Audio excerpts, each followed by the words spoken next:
The big successes of the time, they were pretty crazy. Crazy helped, I think it helped Cyndi Lauper. I think she probably would have been a hit anyway, Right.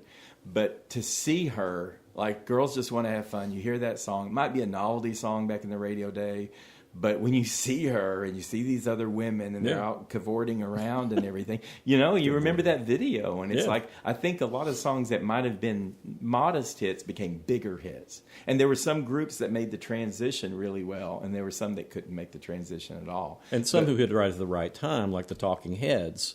Right. Which were, they'd been out for a few years, but man, did they ever embrace it once they got going with MTV. Right. And the Cars and Jay Giles Band. And there were a lot of...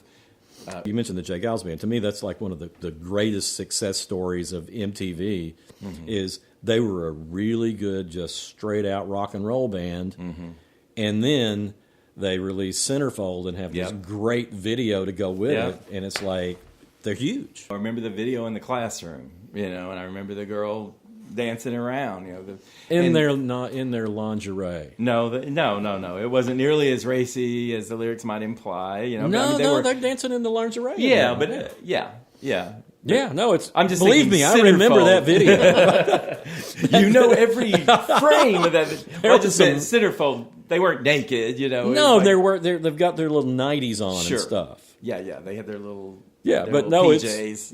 If they were very cute. But it helped to be visual, not just for the sexy and flashy, but like we had mentioned, goth music, and you had The Cure, and you had Susie and the Banshees. Susie and the Banshees, so visual, it's like the whole goth fashion aesthetic came from music videos.